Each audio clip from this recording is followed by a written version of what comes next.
Good evening, comrade subscribers. Hope everyone's well. It's Monday night. So this one's basically done. So I'll put a green dot. Only, I don't know, what, 7 more to go through. So I would say what I've done, just to summarise, is new keyboard matrix thingamajig. Converted it to composite video out, replaced the 7805 linear regulator with a modern switching one, so that dropped the heat, dropped the power consumption, put VLA 81 in instead of the ULA, replaced the sockets, upgraded the RAM, replaced all the ceramic capacitors, replaced the electrolytics. Yeah. Put it back together. I just need to put the rubber feet back on, but I won't do that until, if I need to open it up again to sort out the internal RAM. So, put that aside. I thought, have a look at the TS1500. So I've actually got 2 of these. I haven't, see, this one's got a little cut here because I think this one came with an external keyboard. That was what that was for. But yes, I got 2 of these. I haven't used them yet because they've only got TV output, so I need to convert them. I just haven't got around to doing that. So I've got this one. Actually, let me go get the keyboard. So I think this might have been the keyboard it came with. You recognise it? TI994A keyboard, which are pretty good. So I can see why it's been repurposed. So I think this is the one that came with it. And I think maybe that plugged in through that little hole there, maybe. Or this might have been for the ZX81. No, maybe not. Anyway, so I think maybe this came with that. So I put that aside. So first of all, what I want to do is see if they work. So that means converting them to composite video output. This is my second one.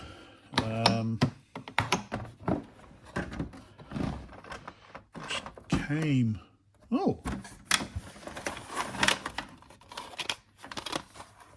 cool. I didn't realise there were cassettes in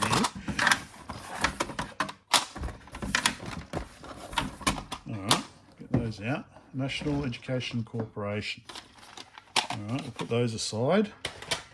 But yeah, so obviously this is a kind of a traveling educators, I guess. So we've got our little TS1500 and manual that goes in there. Just get this out of the way. We've got our US power supply, so don't need that. And got that and this for plugging into TV, obviously. And Timex Sinclair 2020 cassette deck. Make sure, okay, a little bit of corrosion in there. I have to give that a bit of a clean up. But actually, nope, can't find it at the moment, but I do have another one of these cassette recorders, but it's not Timex Sinclair, it's whatever the original brand was. I think it doesn't have a remote on this one. Anyway, there's a good heft to it, so I might, I'll definitely keep that one to use. So yes, I've got 2 of these. Oh, okay, I didn't realise it's got a flap on the... Doesn't look very usable, actually. Yeah, okay, so you have to take it out if you want to use it. Interesting, didn't know that. Right, so... Now, as you no doubt know, this is basically a ZX81, or TS1000, but with 16K of RAM. And and obviously a ZX Spectrum keyboard in case. Interesting. Oh. Right. So, as I said, I don't know if either work.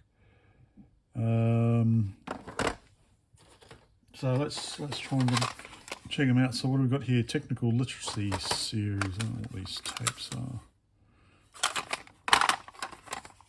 So, self-test. Self-test. Okay. View calc. View calc. View calc. All right, so we've got two lots of view calc, whatever this is, and self-test. Fascinating stuff. So, download this from the internet all the way around. Mr. David Anderson. So, apparently, so the TS1500 includes the back porch, which most TS1000s and ZX81s are missing, unless you've got the last version of the ULA, the 2C210, I think.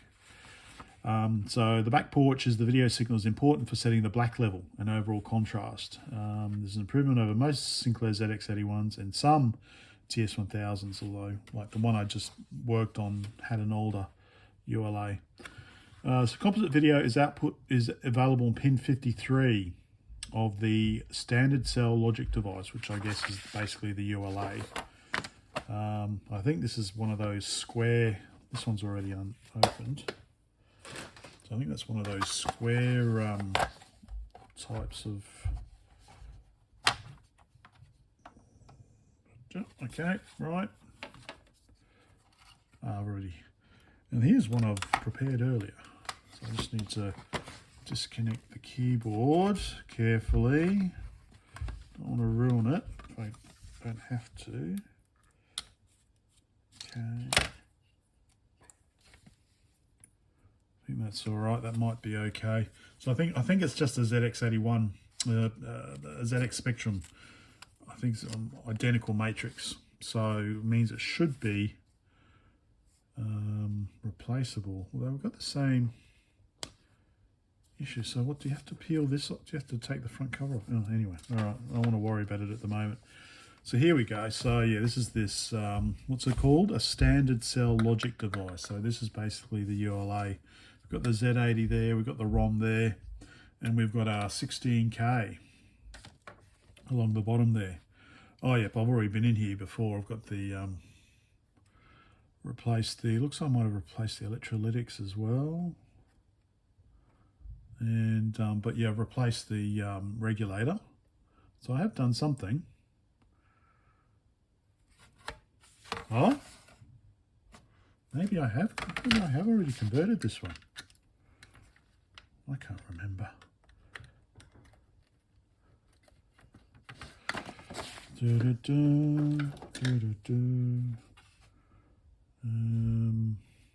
It does look like, looking at the, it does look like maybe work's been done on it. I certainly haven't done this, but it's looking a bit dirty around the ULA. So, but yeah, that's what does it say? There we go. So I don't know if this has been reworked. Here's the memory. So I was at 4116. So yeah, 2K each, right. Let's see, have I actually made an attempt? Maybe this is working already. Oh, okay. I've already done that change. So I don't know if it works though. So I basically just put in the same sort of buffer that I've done on the TS1000 ZX81. It says here that otherwise it's available on pin 53. It's connected to diode D19. I have to clean that up. It's connected to diode D19. That's capacity. Look at this. That wasn't me. That was not me. That looks dodgy, doesn't it? All right, so there's D19. D19 and then to a voltage divider formed by R1 and R2. So there's R1.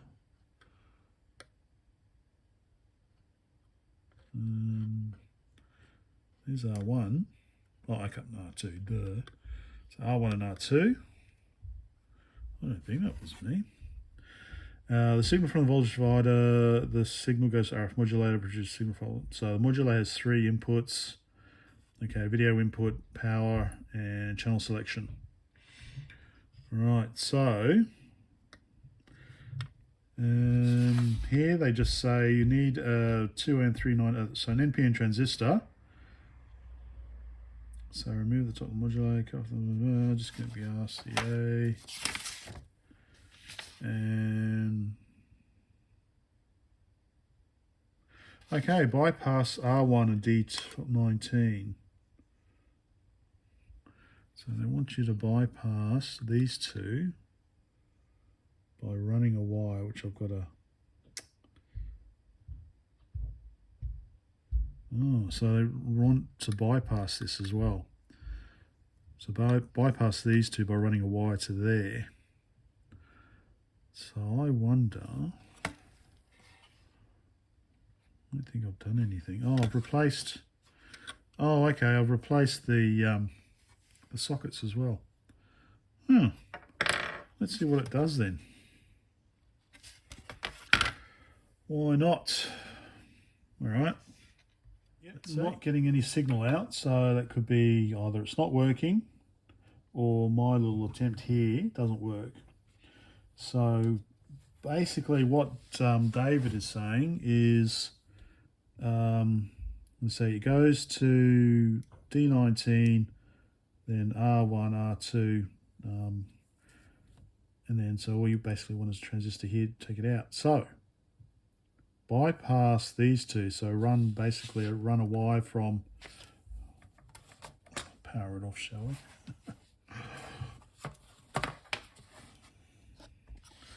So run a wire from here.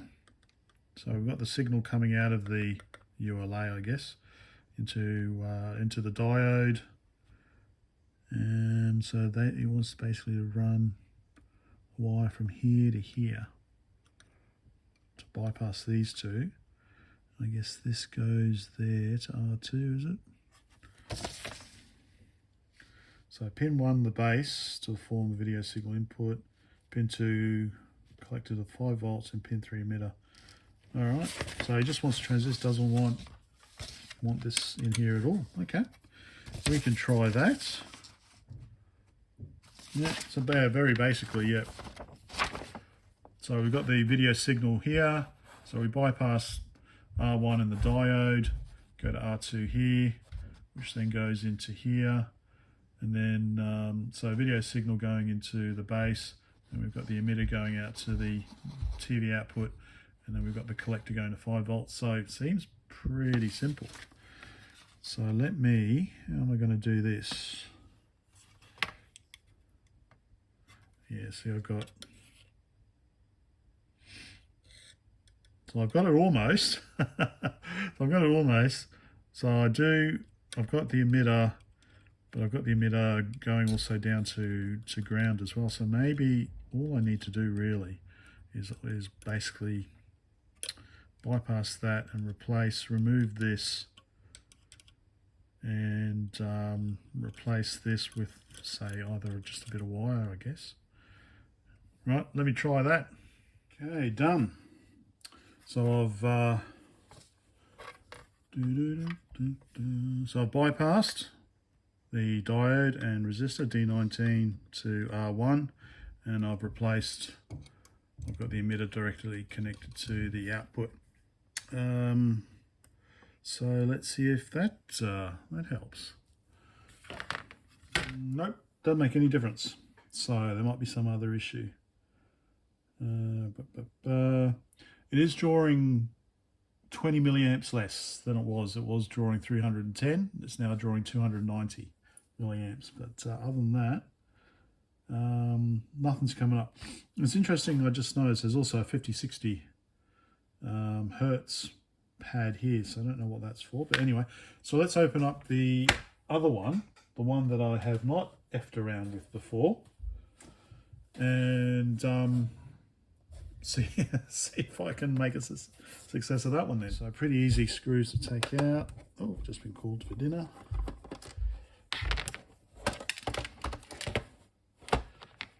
What's this last one to come out?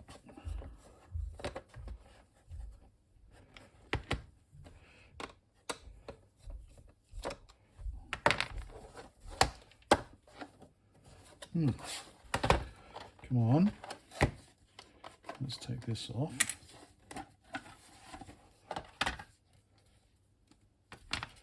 Okay. Interesting. This one we had that one rip off. This one's okay. That one's damaged. Right, but actually it's a little different. Interesting. Let's have a comparison. So here you can see the original 7805, the big heat sink. Bloody hell. So yeah, you can see here I had to go at the electrolytics, replaced them all. Different. We've got an NEC chip instead of an original Zilog Z80, but it's soldered in. So and as well as the RAM's all soldered in rather than being socketed in this one. And this little bodge up here, okay, so we've got two, I guess they're capacitors, two capacitors in parallel versus one capacitor here. And this is, what the hell? So they obviously didn't have enough axial capacitors, so they've gone that route. Okay. Fair enough. I was just looking at that and thinking, what, that's a weird way of doing it. But yeah, the radial capacitors in an axial position. So yeah, so this is the first time I've opened this one up. The looks a lot cleaner, doesn't it? Compared, looks a lot cleaner. So yeah, so I'll do, is it David? I'll do David's simple composite modification on this one without doing any of my other little things, and see if this one works. But yeah, okay. Interesting. All right, so let's get this out. How many screws is there? Oh, one screw.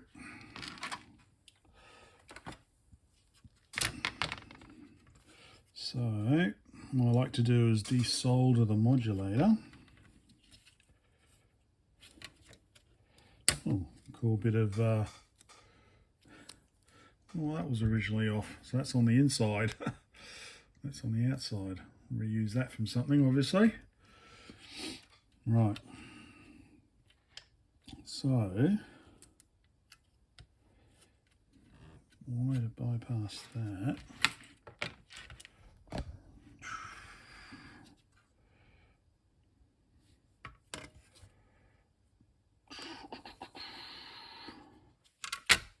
Let's pop the lid off the modulator.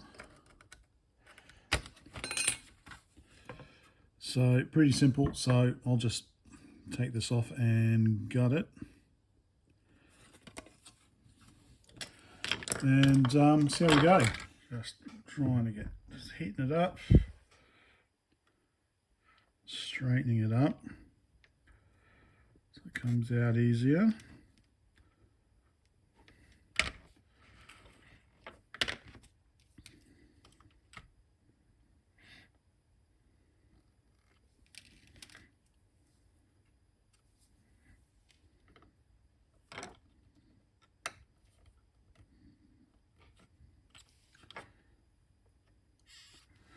use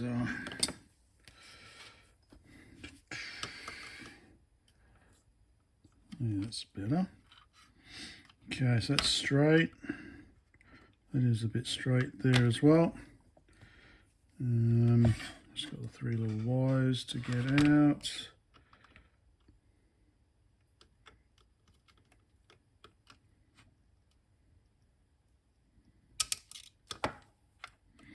Sorry, I'm not left-handed. Oops. Anyway, we'll finish this off, get it out. So I've got the can off. Now we can pop the bottom off.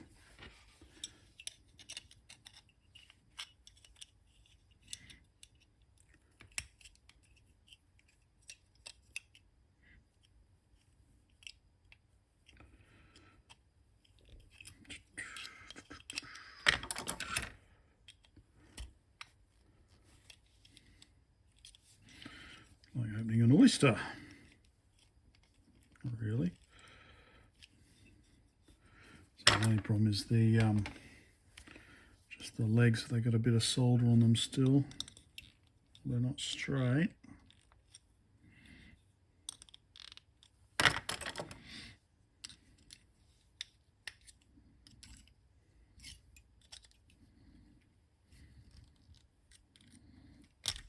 There we go. So don't really care about keeping any of that, so you can see it's held in with these big solder blobs. So what you can do is just so it's got to go down. Basically, yeah, I might have to actually heat the solder up first, and or I can just break it.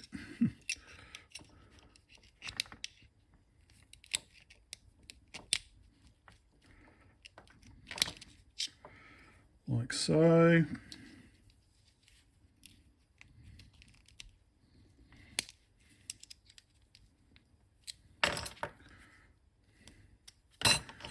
Just cut the wires off.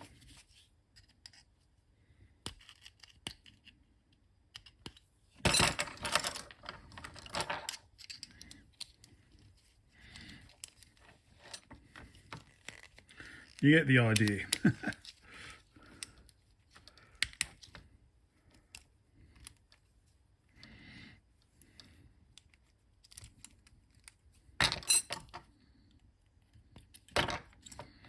So that's basically it. Now just got to clean it up and get the gunk off that, and run some new wires in, and see if it works. There, so I'm holding it because it's quite hot still. There we go. Get the transistor out, run some wires in. Should just go in through there like that. Yep. Okay. Right, so we need to connect. Okay, so for this one, we need to bypass the diode and the one half of the resistor network, which is the D19R1. So we run a wire from here, which is the output, which is the composite output, or video signal. It's not composite, is it? It's no colour. There's the video output, which goes to here. So we go up to here. Now this is connected to there, and this goes to ground. So this is the video output that we want to connect to the base, which is this one here. So base of the transistor connects to this. The collector goes to 5 volts. Which is that one there, so 5 volts there, and the emitter goes to the output there. Seems simple enough. So I'll probably stick it in like that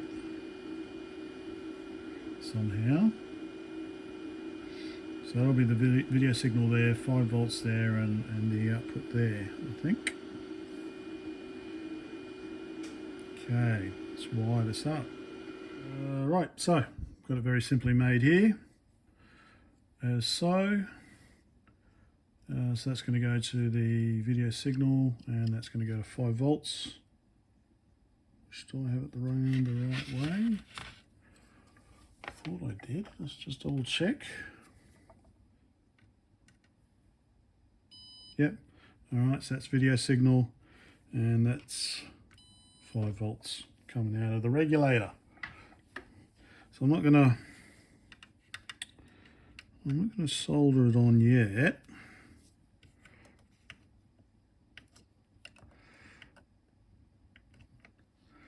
I might just solder these in, and then maybe I might try and get it in. Ah, got to put the bottom on, don't I? That's the top. That's the. Oh, which one's the bottom? Here we go.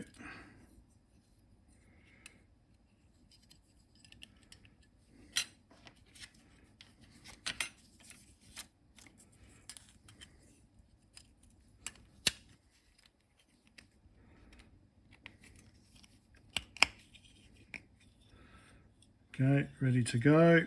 So I'll try and wedge that in. Hopefully the holes are big enough. And solder the wires in and see if it works. Right, ready to go. Power on. Oh, 500 milliamps this time. Half an amp. Oh, and we've got output. Not very good output, but we do have output. We've got our little K cursor. Yep. So it is working. There's just a lot of jailbars. Can't use that keyboard because that one's broken. So I'll try the other keyboard. Don't want to try it. We're going to risk breaking it. Power off. Looks pretty crapola. So I might look around for other mods as well. I might give a better signal. So this keyboard connector is not very good. All right, power back on again.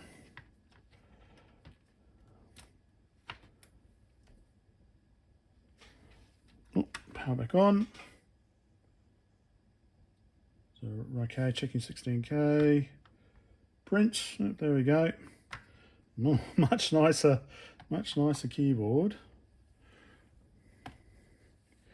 Test space.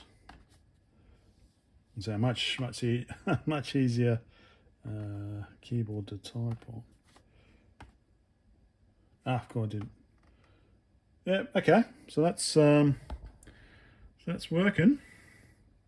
Just terrible video output. So I don't know. I might leave it there for tonight. I'll do some more research. So, David, David. So David's written here. So, you know, we've left the diode and the resistor in circuit. So we've just added an additional wire. So he didn't say to remove these. He's just said to add another wire. So I don't know if maybe removing these will improve the output any. But I will have a look to see what other people have done, in case there is something else to improve those jailbars. Well, we can have a closer. There we go. So yeah,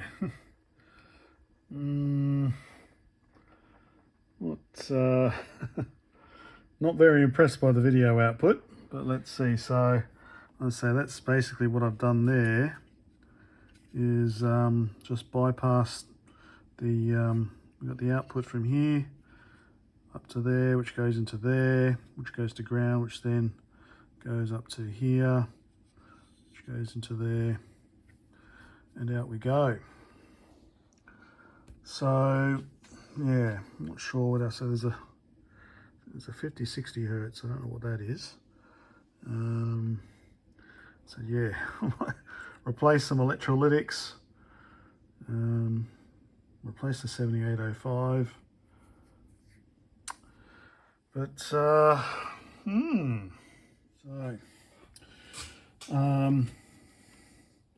for what okay, so it's not, I don't think it's possible to use the rather excellent ZX band directly for several reasons. One of them is that, well, you can see already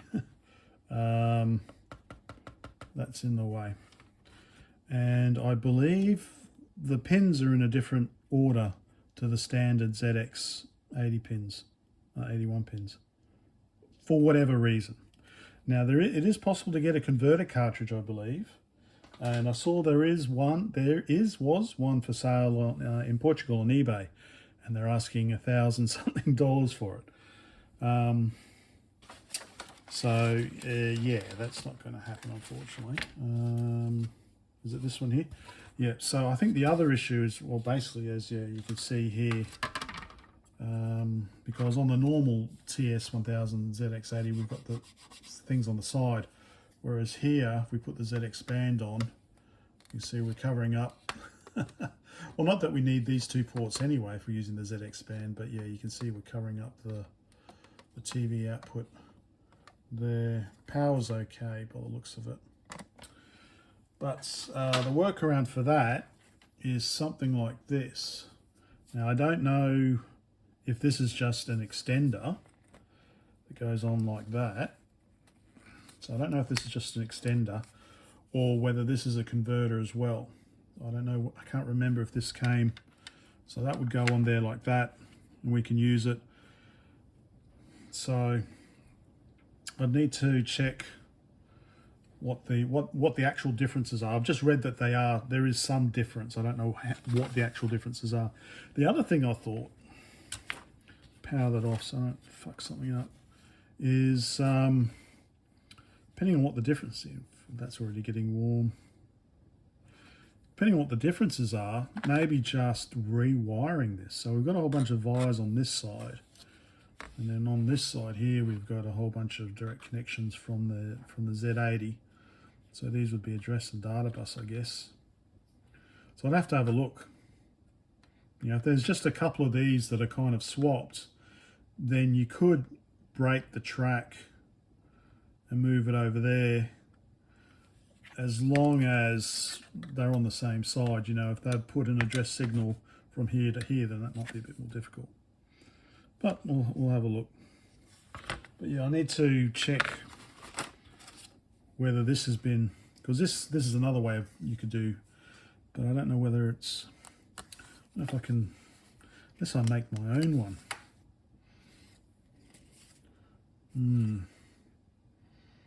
Or I could chop that off, get another one of these, and then rewire it that way. Maybe. Anyway, so yeah, so there's a very simple way of getting some sort of video output of a TS1500. Let's continue this later. Bye for now.